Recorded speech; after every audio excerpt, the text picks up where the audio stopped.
live in an era that worships the immediate, where the gap between desire and fulfillment has been engineered down to milliseconds. Because of this, slowing down feels less like a choice and more like a radical transgression. When we give an idea space to breathe, it changes shape. Consider how we consume information today, skimming the surface of endless oceans of content, collecting fragments, but rarely letting them settle. There's a quiet tragedy in the loss of constructive boredom, that fertile, empty space where the mind begins to knit together disparate threads of experience. In the past, boredom was an uncomfortable but necessary womb for creativity. Today, we plug every momentary void with a glance at a screen, treating stillness as a malfunction. But what happens to the ideas that require a longer incubation period, the ones that cannot be summarized in a headline? They simply drift away, unformed, leaving us intellectually well-fed, but existentially malnourished. This constant accumulation of the new brings to mind the concept of the palimpsest. In medieval times, parchment was scarce, so scribes would scrape away older texts to write new ones over them. Yet, the erasure was rarely perfect. Over centuries, the faint ghosts of the original words would bleed through, creating a layered document where past and present coexisted on the same page.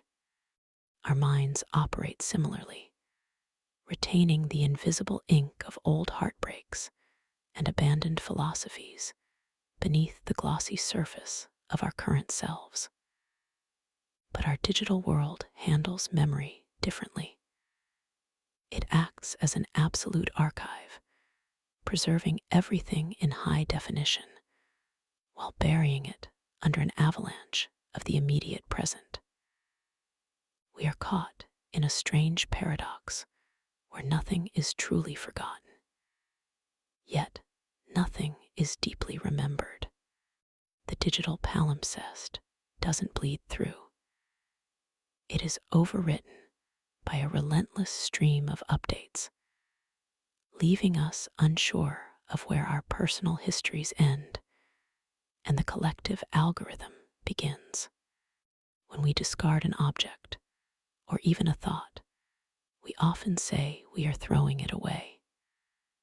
But environmental philosophers remind us that there is no such place as away. Every plastic wrapper, every outdated smartphone, every chemical byproduct remains somewhere on this finite sphere, shifting forms, but never exiting the system. This physical truth has a psychological mirror. We try to throw away unpleasant emotions, awkward memories, or inconvenient truths, pushing them into the subconscious or distracting ourselves with superficial noise. Yet, just like the landfills growing on the edges of our cities, our mental landscapes become cluttered with the toxic runoff of unexamined experiences. To truly explore an idea is to recognize that everything is a closed loop. The radical interconnectedness of things means that a change in one corner of our lives reverberates through the rest. If we refuse to look at what we have discarded, we condemn ourselves to live in a world haunted by its own refuse. This interconnectedness shapes how we construct our very identities.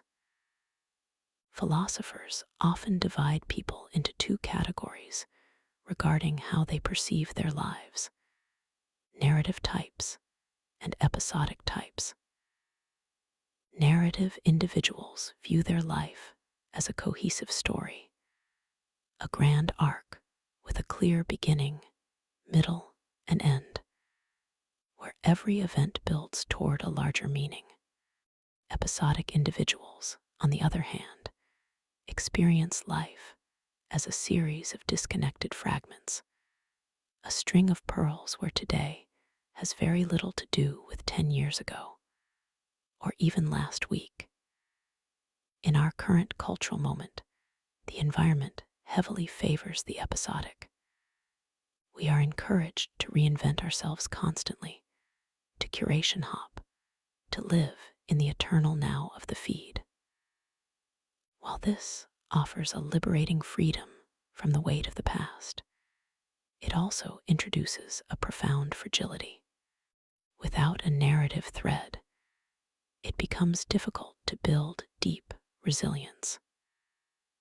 When a crisis hits an episodic life, it feels like the end of the world because there is no overarching story to give the suffering context. Consider how this architectural shift in identity mirrors the physical spaces we inhabit. The concept of third places, those social surroundings separate from home and workplace, such as cafes, churches, or libraries, has been steadily eroding.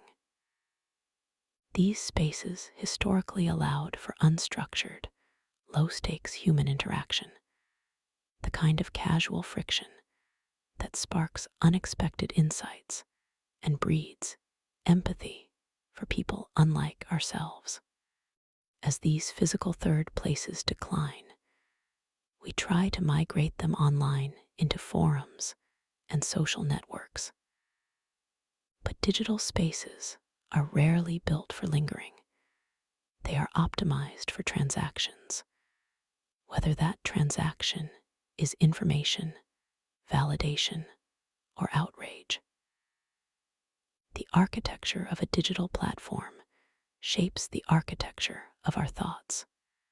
If the room we are sitting in is designed to make us move quickly and shout loudly to be heard, we will not spend our time contemplating the nuances of a complex argument. We become hostile tourists in our own minds, looking for quick souvenirs of confirmation, bias, rather than embarking on a genuine journey of discovery. This brings us to the tyranny of utility, the modern insistence that every hobby must be a side hustle, every book must offer actionable self-improvement, and every thought must be productive. We have weaponized optimization against our own peace of mind. There is an immense, subversive joy in the pursuit of useless knowledge, in learning about the migration patterns of ancient eels or the intricate clockwork of 19th century automatons, purely for the sake of knowing. When we strip the requirement of usefulness from our intellectual pursuits, we open a door to genuine wonder. Wonder is not productive, it is stationary. It stops us in our tracks and demands that we look at something without trying to master it, exploit it, or monetize it. In a world that measures worth by output, spending an afternoon following a train of thought wherever it leads, without a destination or a deliverable, is perhaps the ultimate act of quiet rebellion. Ultimately, a slow exploration of ideas reveals that the most valuable things we can cultivate are not answers, but better questions. Answers are static. They close doors and settle debates. Questions are dynamic. They open vistas and invite companionship. To live with a good question is to accept a degree of discomfort, to sit with uncertainty rather than rushing to fill the void with a poorly constructed certainty. It requires us to practice the dying art of deep listening, not just to other people, but to the subtle rhythms of our own intuition and the quiet whispers of the world around us. As we move forward into an increasingly loud and accelerated future, the ability to preserve a quiet sanctuary within our own minds will become our greatest asset. It is within that sanctuary, far removed from the demands of urgency and the clamor of the crowd, that the truest, most beautiful ideas will find the room they need to take root, grow, and eventually bloom into wisdom.